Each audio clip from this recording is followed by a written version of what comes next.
Hi friends, ഞാനിന്ന് നിങ്ങളുമായിട്ട് share ചെയ്യാൻ പോകുന്നത് എല്ലാ വീട്ടമ്മമാർക്കും വളരെ യൂസ്ഫുള്ളായ നല്ല ടിപ്സുകളുമായിട്ടാണ്. അപ്പോൾ വീഡിയോ സ്കിപ്പ് ചെയ്യാതെ കാണുക. അതുമാത്രമല്ല, എൻ്റെ ഈ ചാനൽ സബ്സ്ക്രൈബ് ചെയ്യാതെ കാണുന്ന കൂട്ടുകാരാരെങ്കിലും ഉണ്ടെങ്കിൽ പ്ലീസ് ഒന്ന് സബ്സ്ക്രൈബ് ചെയ്ത് സപ്പോർട്ട് ചെയ്യാനും കൂടി മറക്കരുത്. അപ്പോൾ നമുക്ക് ഫസ്റ്റ് ടിപ്പിലോട്ട് കിടക്കാം.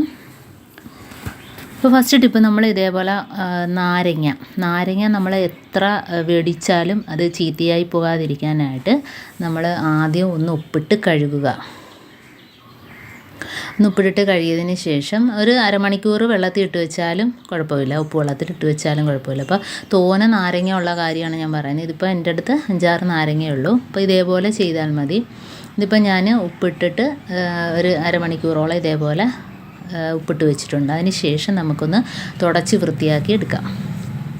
ഇനി നമുക്ക് അതിനകത്ത് കുറച്ച് വെളിച്ചെണ്ണ തടകിയിട്ട് നമ്മൾ ഇതേപോലെ എല്ലായിടത്തും ഒന്ന് എല്ലാ നാരങ്ങയിലും എത്തുന്ന രീതിയിൽ വെളിച്ചെണ്ണ വെച്ചൊന്ന് സ്പ്രെഡ് ചെയ്ത് കൊടുക്കുക.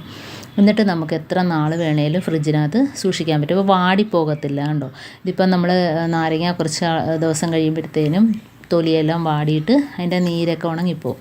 അപ്പോൾ ഇത് എപ്പോഴും നല്ല ഫ്രഷ്നെസ്സായിട്ട് തന്നെ നമുക്ക് നാരങ്ങ വേടിച്ചതുപോലെ തന്നെ നമുക്ക് സൂക്ഷിക്കാൻ പറ്റും. അപ്പോൾ എത്ര നാരങ്ങ ഉണ്ടെങ്കിലും ഇതേപോലെ ചെയ്തെടുക്കുക. അടുത്ത ടിപ്പെന്ന് പറഞ്ഞാൽ, നമ്മൾ അരിയൊക്കെ മേടിച്ച് സ്റ്റോക്ക് ചെയ്യുമ്പോഴത്തേനും അതിനകത്ത് കുറച്ച് ദിവസം കഴിയുമ്പോഴത്തേനും അതിനകത്ത് പ്രാണി കയറും, പ്രാണി വണ്ടൊക്കെ. അപ്പോൾ അതില്ലാതിരിക്കണമെങ്കിൽ ഇതേപോലെ കായത്തിൻ്റെ ടിന്നുണ്ടല്ലോ, അതൊന്ന് ഇറക്കി വെച്ച് കൊടുക്കുക. അപ്പോൾ കായട്ടിന് കാലിയാണെങ്കിൽ നമുക്കത് ഓപ്പൺ ചെയ്ത് കൊടുക്കാം. അതല്ല അതിനകത്തുണ്ടെങ്കിൽ നമുക്ക് അടച്ച് ഇതേപോലെ വെച്ച് കൊടുത്താലും മതി. അപ്പം അത് ചീത്തയാവത്തില്ല, അരി വണ്ടൊന്നും കയറാതെ നമുക്ക് സൂക്ഷിക്കാൻ പറ്റും. ഇനിയിപ്പോൾ അടുത്ത ടിപ്പെന്ന് പറഞ്ഞാൽ, നമുക്ക് ബെഡ്, സോഫ സെറ്റ് ഇതെല്ലാം വൃത്തിയാക്കുന്നത് ഒരു ജോലിയാണല്ലേ. അപ്പോൾ അതിനായിട്ട് ഞാനിപ്പോൾ ഒരു പാത്രത്തിനകത്ത് കുറച്ച് ചെറിയ ചൂടുവെള്ളം, അപ്പോൾ നമുക്ക് എത്രമാത്രം വൃത്തിയാക്കാനുണ്ടോ അപ്പോൾ അതിനനുസരിച്ച് വെള്ളത്തിൻ്റെ അളവും ഈ ഒഴിക്കുന്ന സാധനത്തിൻ്റെ അളവുകളും നമുക്ക് കൂട്ടാം. ഇതിപ്പം ഞാൻ ഒരു 2-3 ഗ്ലാസ് വെള്ളം എടുത്തിട്ടുണ്ട്. അതിനകത്ത് കുറച്ച് ഒരു ടീസ്പൂണോളം ഡെറ്റോൾ ഒഴിച്ച് കൊടുത്തിട്ടുണ്ട്. പിന്നെ നമുക്ക് വേണ്ടത് ബേക്കിംഗ് പൗഡറാണ്. അപ്പം ഇത് രണ്ടും കൂടെ നല്ലോണം ഒന്ന് മിക്സാക്കി കൊടുക്കുക. അപ്പം അറിയാമല്ലോ, ഡെറ്റോൾ നല്ല അണുവിമുക്തമായൊരു സാധനമാണ്. അതുപോലെ തന്നെ നമ്മുടെ ബേക്കിംഗ് പൗഡർ അണുക്കളെയൊക്കെ നശിപ്പിക്കാൻ പറ്റുന്ന നല്ലൊരു സാധനമാണ്. അപ്പോൾ ഇത് രണ്ടും കൂടെ ചേരുമ്പം തന്നെ ഡെറ്റോളും കൂടെ ഒഴിക്കുമ്പോൾ നല്ലൊരു മണമാണ്. അപ്പോൾ നമുക്ക് ഇതേപോലെ ഒരു ടവലെടുക്കുക, എന്നിട്ട് നല്ലോണം ഒന്ന് പിഴിഞ്ഞു കൊടുക്കുക. അപ്പോൾ ചെറിയ ചൂട് വേണം വെള്ളത്തിന്. എന്നിട്ട് നമുക്ക് കുക്കറിൻ്റെ അടപ്പാണ് വേണ്ടത്.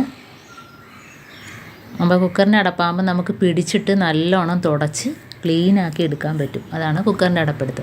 അപ്പോൾ ആ വിസിലിൻ്റെ ഭാഗം വെച്ച് നമുക്ക് ഇതേപോലെ കോണാക്കിയിട്ട് റബ്ബറിട്ട് കൊടുത്താലും മതി. അപ്പോൾ ഞാനിപ്പോൾ കെട്ടി കൊടുക്കുകയാണ് ചെയ്യുന്നത്. അപ്പോൾ കെട്ട് അഴിയാൻ പാടില്ല. കെട്ട് അഴിഞ്ഞാൽ നമുക്ക് തുടയ്ക്കുമ്പോൾ അത്ര ക്ലീനായിട്ട് കിട്ടത്തില്ല. അതുകൊണ്ട് കെട്ട് നല്ല മുറുകിയിരിക്കണം. എന്നിട്ട് ഇതേപോലെ തുടച്ചെടുക്കുക. അപ്പോൾ തുടയ്ക്കുമ്പോൾ തന്നെ നമുക്കറിയാൻ പറ്റും അതിനകത്ത് അഴുക്കെല്ലാം പിടിച്ചെടുത്തോളും. അപ്പോൾ ഇതേപോലെ കെട്ട് അഴിഞ്ഞു പോകാതിരിക്കാൻ നല്ല രീതിയിൽ കെട്ടിക്കൊടുക്കുക. അതല്ലെങ്കിൽ റബ്ബറിട്ട് കൊടുക്കുന്നതായിരിക്കും നല്ലത്. അപ്പോൾ നമുക്ക് നല്ല രീതിയിൽ ഇതേപോലെ നമുക്ക് തുടച്ചെടുക്കാൻ പറ്റും.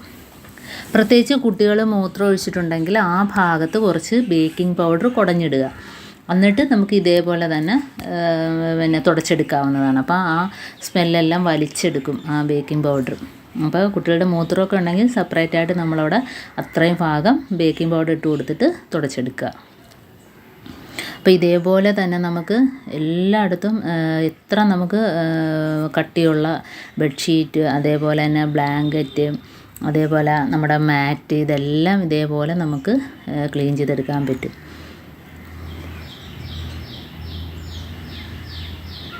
നല്ല രീതിയിൽ അഴുക്കെല്ലാം പോയിട്ടുണ്ട്. കണ്ടോ, ചെറിയ ചൂടും കൂടെ വെള്ളത്തിനുള്ളത് കൊണ്ട് നമുക്ക് പെട്ടെന്ന് തന്നെ ഡ്രൈ ആയി കിട്ടും, നനയത്തില്ല.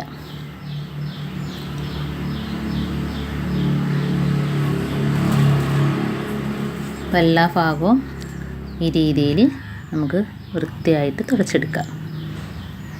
എന്നിട്ട് നമുക്ക് ഈ വെള്ളം വാഷ് ബേസിനകത്തോട്ട് ഒഴിച്ചു കൊടുക്കാം. അപ്പോൾ വെറുതെ നമ്മൾ കളയണ്ട, കാരണം അതിനകത്തുള്ള അണുക്കളൊക്കെ പോവും.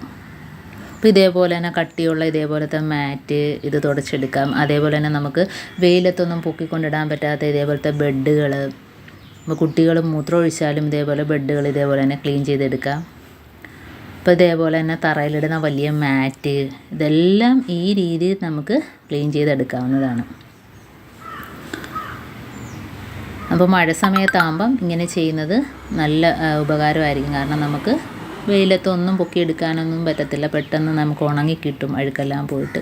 അപ്പോൾ എൻ്റെ ഈ ടിപ്സുകൾ നിങ്ങൾക്ക് ഇഷ്ടമായെന്ന് വിചാരിക്കുന്നു. ടിപ്സിൽ ഏതെങ്കിലും ഒന്ന് യൂസ്ഫുള്ളായിട്ട് തോന്നിയിട്ടുണ്ടെങ്കിൽ ഒന്ന് ലൈക്ക് ചെയ്യാനും കമൻറ്റ് ചെയ്യാനും സബ്സ്ക്രൈബ് ചെയ്യാനും മറക്കരുത്. അതേപോലെ തന്നെ ബെല്ലൈക്കൻ എനേബിൾ ചെയ്യാനും മറക്കരുത്.